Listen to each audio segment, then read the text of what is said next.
Do you think email marketing is dead? Absolutely it's not. It's just how you email market. There's about 80 different ways to get this wrong with copywriting, with email marketing, with Facebook marketing, and you need to really make sure that you're using the skills and expertise with someone who has breadth and depth of experience to help mitigate risk from you. If you think email marketing is dead, I'm going to give you 2.5 million reasons why it's not. We recently did a campaign that profited $2.5 million in revenue for one of our clients, and here are some of the elements that made it blow up. One is that welcome to the Results-Based Marketing Podcast, the podcast for business owners looking to leverage wildly profitable and cutting-edge marketing, lead generation, and lead nurture campaigns in their business. I'm Simon Cryer, the founder of Automate Convert, where we've literally helped clients generate millions, hundreds of millions of dollars using the exact strategies that I'm going to share with you in this podcast. So if you want to automate, convert, and dominate your industry, you're in the right place at the right time. Let's get started. Thanks for being here.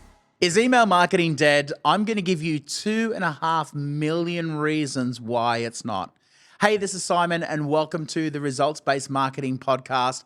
I'm going to give you an email marketing campaign specific breakdown on how we generated $2.5 million from one campaign. And it was the most successful email marketing campaign I think most people in Australia have ever been a part of. It's very rare that you would have a 7-figure email launch. But every time when we go and see the trail of disaster that other agencies have inflicted on different clients in different industries, it's horrible. This one specific case, let's call him Mr. X. He had gone through 4 different digital marketing agencies in the space of 12 months. And here he was getting back on the horse again, talking to us. And so the previous agency was so bad that he had even got his Facebook marketing campaigns suspended and banned. So we didn't have much to work with except for a database that he kept fairly well nurtured.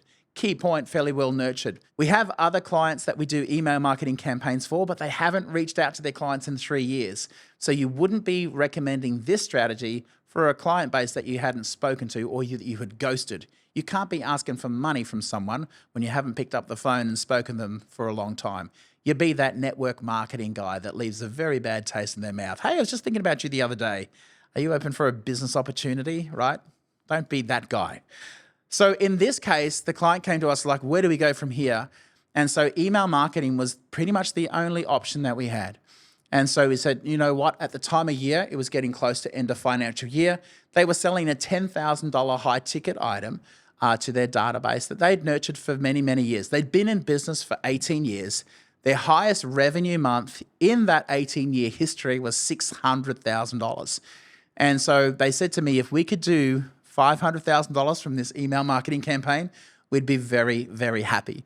So we went to work. We had a look at what they had generated in the past year. And that's where we got really, really excited because their offer at the end of financial year special last year was 1 email. And if you know anything about your inbox, you'll realize that you don't read emails all that often, mainly because it's crowded. You get a lot of emails and you simply just don't have time to get across all the emails. No one really wants to do that much reading.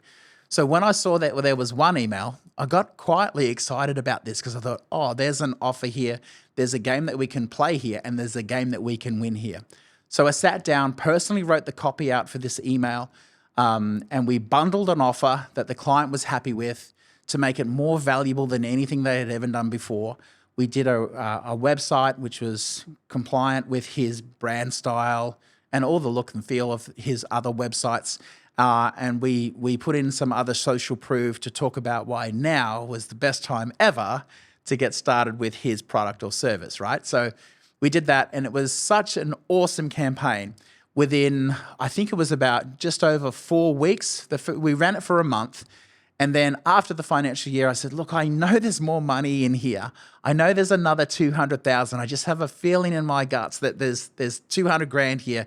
Can we just open the doors again? There was lots of scarcity and urgency, right? There was a deadline, end of financial year, closing the doors type of thing. No hyperbole about it, but we said there were literally people who missed out on the offer who said, please, can you open the doors? Can you let us in? There was at least 11 cases of that happening.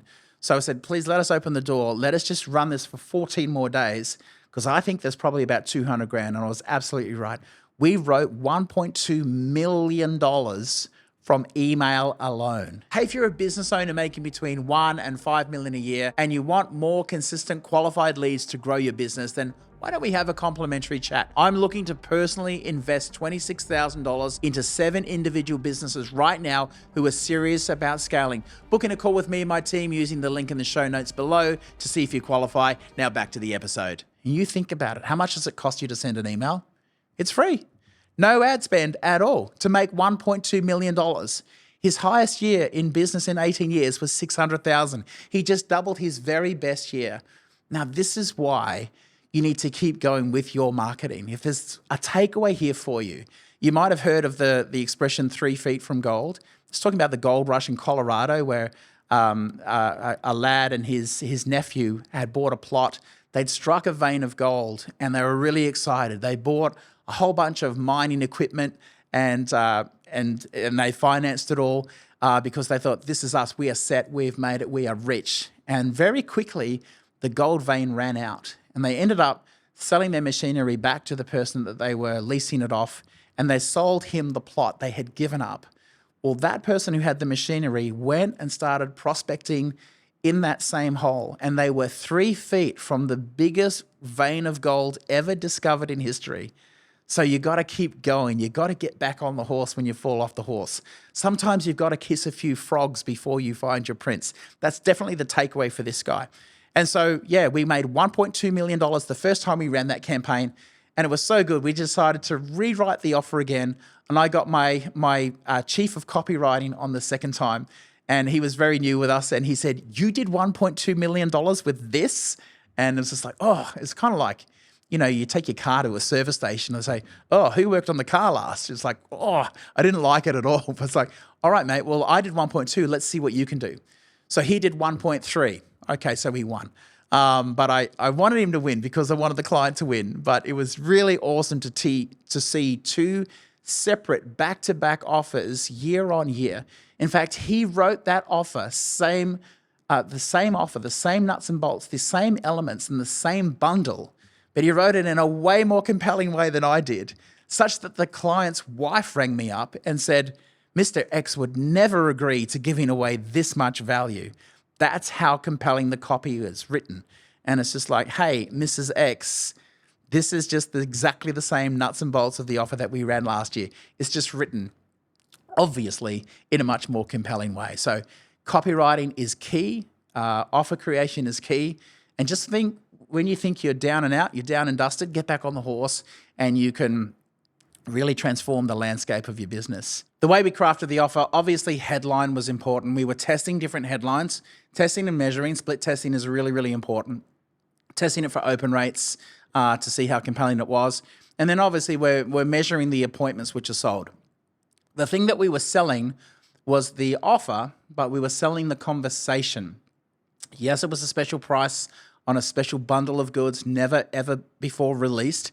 But it was just like, hey, why don't you have a free consultation with one of our coaches, one of our consultants, to see if this is the perfect next step for your journey, right? They'd been nurturing this list for many, many years, right? And now, after giving, now it was time to cash in on that list and make a withdrawal from all the deposits of value they had made over the years. So it was a super successful campaign, $1 million campaign right from the outgo, and turning into a $2.5 million campaign. Really successful. Just when they thought they were on the brink of like, what do we do next? We were able to get their Facebook account reinstalled. We've created multiple different offers for them. And so their business has been completely transformed. So what about you? What's next for you? Do you think email marketing is dead? Absolutely, it's not. It's just how you email market, right? We have a lot of clients who say, oh, we tried Facebook marketing and Facebook marketing doesn't work. No, how you do Facebook marketing doesn't work. There's a key to this. There's about 80 different ways to get this wrong with copywriting, with email marketing, with Facebook marketing. And you need to really make sure that you're using the skills and expertise with someone who has breadth and depth of experience to help mitigate risk from you. If you're going with the cheapest option, that's obviously a recipe for disaster. If you're paying peanuts, you're going to get monkeys working on your campaign, and your business is worth more than monkeys. Happy marketing. I hope this has been valuable to you, and it's my pleasure to be here.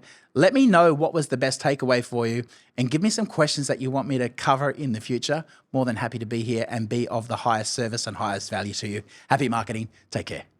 Hey, thanks so much for tuning in to Results-Based Marketing. If today's episode gave you valuable insights into maximizing your marketing efforts, we'd love your support. Please give us a 5-star review on Apple Podcasts or Spotify, and don't forget to subscribe on your favorite platform. Let's keep the conversation going. Connect with me on socials at Simon Cryer. All the links for me are in the show notes below, and happy marketing. Thank you so much for your attention.